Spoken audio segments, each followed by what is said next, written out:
Alright, now we're going to look at part 1347, and here what we could do again is we can work with some mirrored sketch entities. You can see we have the base profile and extrusion. We've got some counter bores features that are mirrored. We should probably try this as a mirrored feature. We could try that. Also, you can see we've got a center slot with two holes on that center slot face, and then we got a weep hole that's going through the center of the part there. Let's take a look at our modeling approach. So the first thing I want to do here is start with a part model, and we want to check our units here for inch, pound, second. And again, I'm going to start in the top plane here. Once again, I want to show my origins. I want to start off with some center lines again. Okay, let me show you another way to create some center lines here. If I just create a vertical line here off to the side, I'm going to right click over it and select the midpoint option. Okay, then I'll control click the origin. Here you can see how I can make the midpoint and the origin coincident, right? That way they'll be centered on the origin, and then I'll also do that with the horizontal line. So just a horizontal line there, escape, right click, select midpoint, then control click the origin and create a relation, coincidence. All right. Now let's do the base profile.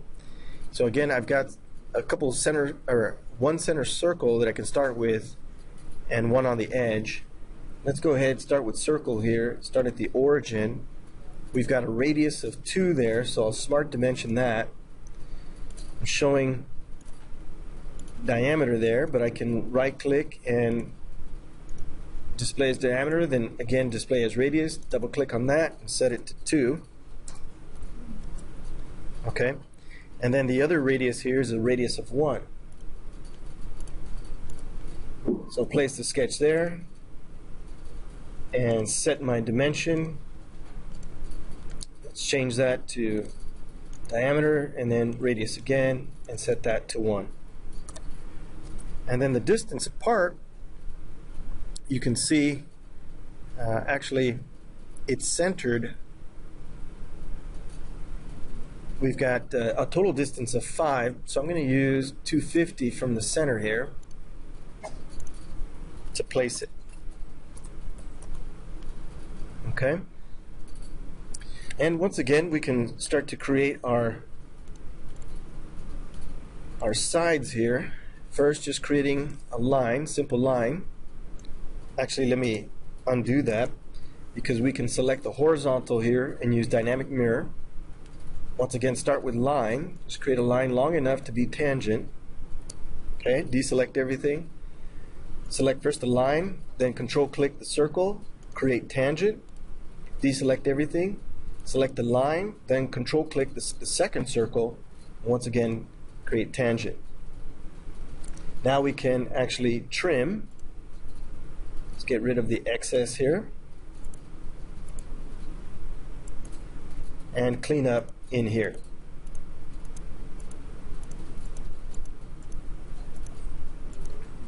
Okay, now that we have that, we also have the other side to do, right?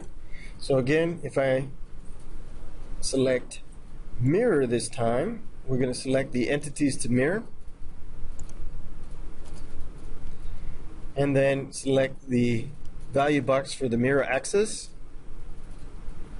We'll do that, and then clean it up. Yeah, that's clean right there. Okay, and then we'll just turn it into features and do the extrude cut. All right, the total height there is 150.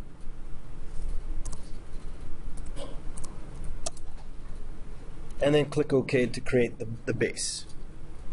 Now, I'll go over here to Hole Wizard, and again, legacy, right? We got our legacy counter bore. All right, and we take a look at the diameter here. We got 0.75 for the outer diameter, right, or for the counter bore rather. So 0.75 there. The counter bore depth is going to be 1. Okay.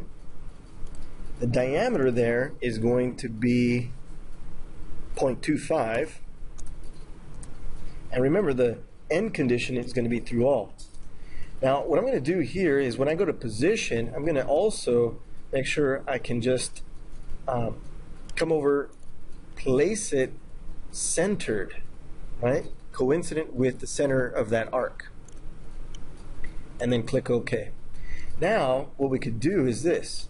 If you look at your planes, we're going to use the right plane and then control click the whole one, and we could use our mirror. Okay, where's our mirror? Here's mirror, to mirror that hole to the other side. All right, now as we continue, we've got our slot and our weep hole. Let's go ahead and take a look at the front plane here. I'm going to create a sketch there, and I'll get normal to that.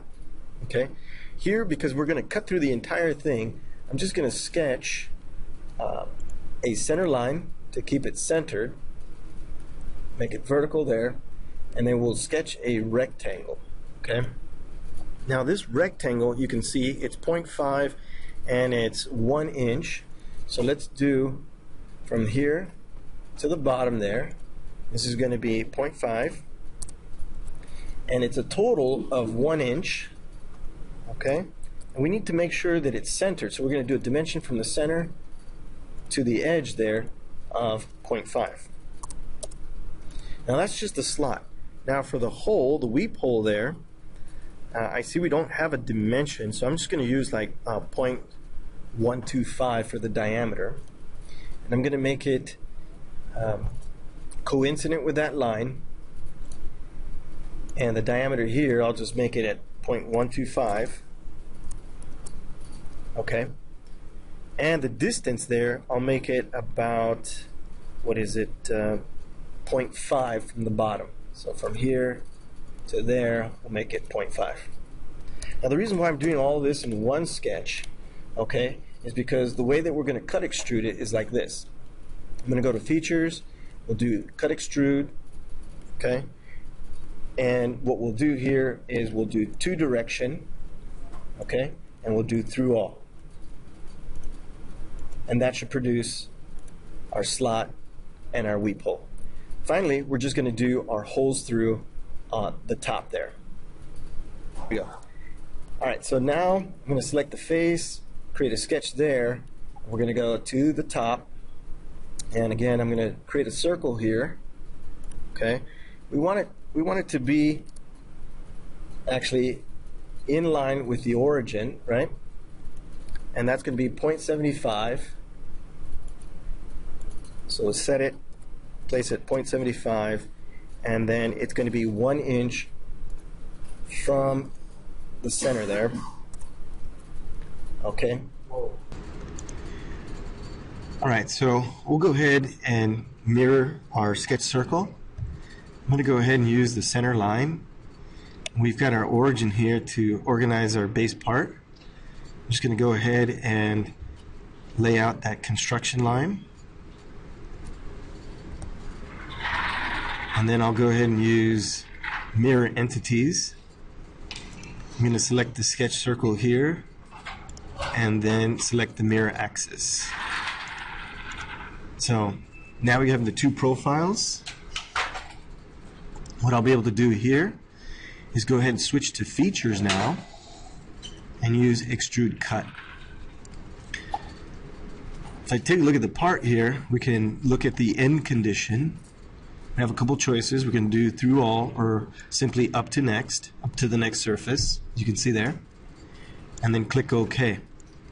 That pretty much covers all of the features in this part.